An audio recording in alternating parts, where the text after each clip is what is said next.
What's going on, guys? In today's video, I'm going to share with you my top 3 fitness tips that keep me in great shape all year long with minimal effort. So, let's get right into it.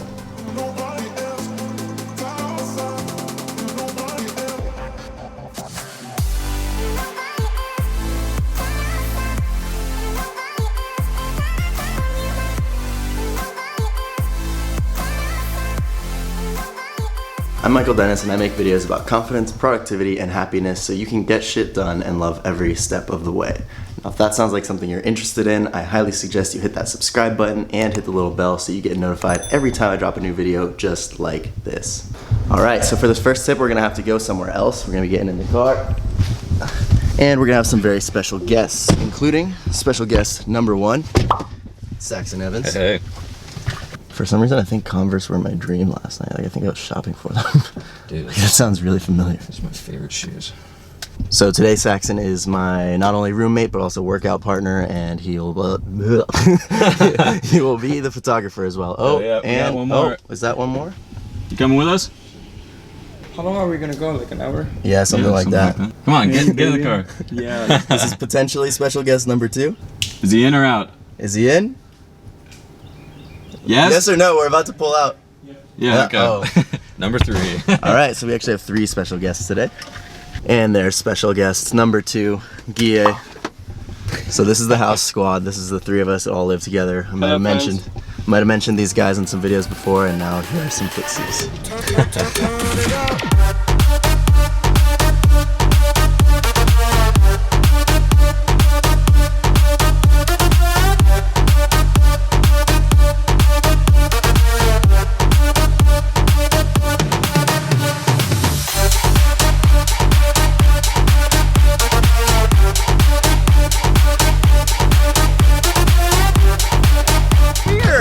Come here, man!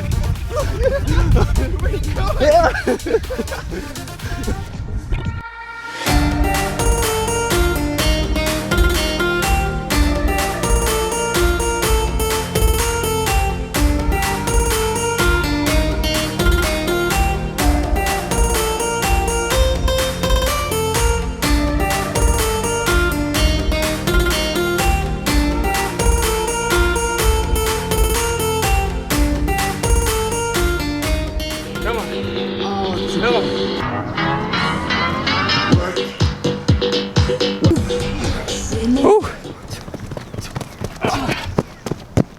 Time to throw up. That's what I'm saying.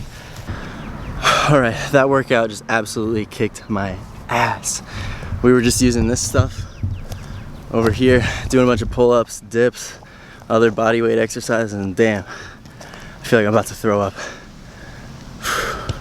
Which, by the way, leads me into my first workout tip, which I just completely disregarded, which is that you have to find a way to make your workouts enjoyable. Whatever it is that you're doing to get your exercise in, you've got to enjoy it. And hell, I did not enjoy what I just did. There's no way I'd be able to sustain doing that every day or even every week, because that sucked. And I think that's why most people fail in their workout routines, is they start doing something that they don't actually like, that it's either too hard for them or they're just not interested in it. Maybe they get bored, and that's why they end up failing a lot of the times. For me personally, what I like to do is I've found that lifting weights is my favorite thing to do, and on top of that, I like to listen to all my favorite music while I'm in the gym, which happens to be electronic dance music, so like house, techno, stuff like that. And so when I'm listening to that, I'm usually like dancing between sets in the gym. So that way, every time I go to the gym, it's literally like a fucking party. Like, I go to the gym and I know it's not just gonna be a workout. I'm gonna get to listen to some good music and get a good workout in. 3, 2, 1, go!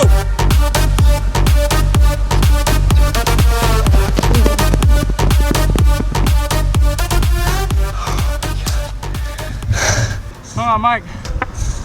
Let me get a backflip in it. Ah! Alright, I'm back home now, but before I get into tip number 2, I want to expand on point number 1 a little bit, because back there, my brain was not functioning at all after that workout, and I totally left some stuff out. So first I just want to say, like, I personally enjoy going to the gym and lifting weights and dancing a little bit in between sets, but I forgot to give some examples. Like, if that's not really your thing, then maybe you like cardio, maybe you like dancing, maybe you like a sport like basketball or soccer, or who knows, there are a million different activities that you can do that will keep you active and keep you in good shape. And the other thing that I left out is like not completely related, but I just wanted to tie it into point number one because I don't know where else to put it, but you have to make working out kind of a given. You have to make it like an assumed part of your day or of your week, because if not, then it makes it seem like it's some extra thing that you have to go out of your way and do. But if you make it such a normal part of your day, like just working out is like as essential as breathing, then in that case, you're gonna be able to do it and you're gonna start to get used to it because you just accept the fact that it's just gonna be part of your day. All right, so now for number two. It's actually the same exact thing as point number one, except related to your nutrition instead of your workouts. You have to enjoy what you're eating, and of course it has to be healthy. But what do I mean by this? I mean, some people, in my case, for example, I just do not like salads. Like, I never ate them for so long, I just always avoided them, and then I did start kind of eating them and being able to accept it, but never actually enjoying it. But the thing is, if I hear that it's healthy to eat salad, and that's the only way you're gonna be healthy, then I would be sitting there forcing myself to eat salad. I wouldn't be enjoying it, and it just wouldn't be sustainable, kind of like that workout I did earlier. If I had to do that workout every day, I would die. Same thing if I had to eat salad every day. So my whole point here is just find foods that are healthy that you really enjoy. So for example, I make this really awesome egg thing in the morning. I do 3 eggs and some egg whites with some bacon crumble things from Costco and cheese mixed into it. Yeah, I know it sounds like super fatty, but different things can be healthy for different people. And what I mean by that is I actually did a test a while back. I think it's called a CPET or something like that, where I basically wore a mask, breathed into it for like 20 minutes, just laying there, not doing anything. And it told me how my body processes carbs versus fat. And your percentage could be anywhere from 0 to 100 for each one, of course. But mine was actually like 87% fat and like 13% carbs or something like that. So basically what it means is that my body runs really well on fat. So in my case, that super fatty egg, cheese, and bacon thing is actually really healthy. And that's good because I really, really enjoy it. And another thing that I eat almost every day, not recently, but most of the time I make these smoothies that are just amazing. In fact, I'll probably share the recipe with you guys sometime soon because it is super healthy, but also delicious. Like, I make it for my friend and he says, dude, this is way better than Plant Smoothie and Smoothie King and all that stuff. So I'll definitely hook you guys up. All right, so point number 3 is intermittent fasting. This is something I could talk about literally all day, but instead I'm just gonna try to keep it short and use the most important points only because I don't wanna be droning on and on and on. But since there is so much to talk about, I'm gonna be looking away a bunch because I need to look at the notes that I have on my computer to talk about this. So, first thing I want to say is a little disclaimer. I'm not a medical professional, so don't just take anything I say as the truth. Make sure you're looking things up because maybe what I say isn't 100% accurate, but I'm pretty sure it is because I've looked into it, looked at the studies and all that stuff. But basically, the first thing I wanted to say was that there are some people that probably should not do intermittent fasting, and those would be people who are obviously already underweight or maybe have a history of eating disorders, pregnant women, and who else? Maybe if you're under 18, if you're young and still developing, probably not a good idea either. But other than that, I don't really see any other reason why someone wouldn't be able to fast. It's pretty much good for just about everyone. All right, so first of all, what is intermittent fasting? It's actually a very broad topic and it means a lot of different things, but for the purpose of this video, I'm mainly going to be referring to the 16-8 style of intermittent fasting, which basically means eating only during an 8-hour time period and then not eating anything else, only drinking water for the other 16 hours. One of the most common time frames for this would be like 12 o'clock noon until 8 you're eating, and then outside of that, nothing. Which if you think about it that way, it's really not that hard, and it's kind of just like skipping breakfast basically. But before you start freaking out because everyone says breakfast is the most important meal of the day, that's not necessarily true. In fact, in my experience, when I stopped eating breakfast, I started eating lunch around 12 or 1 every day and then stopped eating around 9. So following this routine, I ended up losing a lot of weight, a lot of fat really fast. And the reason why intermittent fasting is better than just normal calorie restriction is because if you're eating the same amount of calories you'd normally eat, but in a shorter time frame, in that 8-hour window, you actually maintain your metabolism a little bit higher. Because what happens when you restrict your calories is that your body, at first you'll be in a deficit and you'll be losing weight. But then your body starts to learn that you're not giving it that much food. So you actually start to lower your metabolism.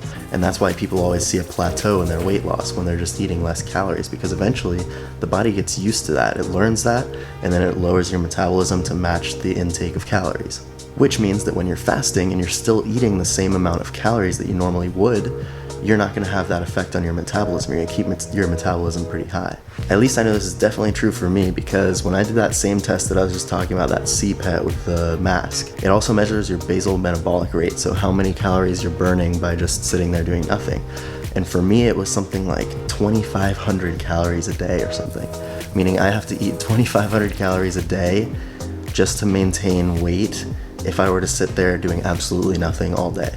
And so maybe it comes down to some other factors like genetics or something else that I'm not taking into account. But when I asked my trainer, the guy who gave me that test, he seemed to agree that yeah, it was probably the intermittent fasting that had that positive effect on my metabolism. But the benefits don't stop there. I'm gonna keep these short because it's not as relevant, because it's not directly related to weight loss, but these are some other awesome reasons why you'd wanna do intermittent fasting. The first is that it increases your lifespan. It's good for your longevity because it actually reduces the risk of a ton of different diseases. You can look up a list somewhere online.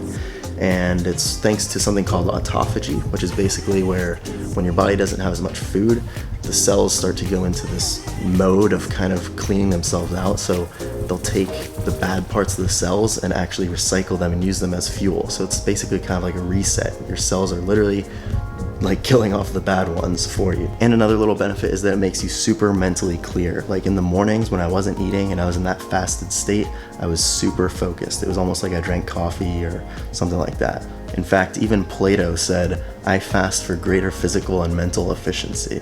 And the last few little things I'm gonna say about this before I move on are that the first few days or first few weeks of doing this, you'll actually probably feel pretty hungry in the mornings and you'll be like, how the hell does anybody do this? Well, you actually get used to it. You stop getting as hungry and you start to get used to whatever hunger you do feel. So it's actually not bad at all. Another thing is you have to be a little bit careful about what you use to break the fast, meaning the first meal that you eat in the day and also the last thing that you eat in the day, because those things are very important. But I'm not going to get into that now because of course that would take forever, so that's something you can look up on your own. And lastly, you can drink coffee or tea outside of that 8-hour window as long as you don't add any milk or sugar or anything with too many calories in it. And it actually, having some caffeinated beverage like that can actually suppress your appetite, so some people find it very helpful. But anyway, by now, if you are still at this part of the video, you're probably bored of hearing me ramble and rant on and on and on, so I'm gonna wrap it up right about now. But I hope that you were able to get something out of this, because these are seriously my top 3 tips. If you follow these 3 things, I promise you will look at least pretty decent and feel really good all year long. So if you like this video, go ahead and give it a thumbs up, comment, subscribe, do what you gotta do, and I will see you in the next one. Peace.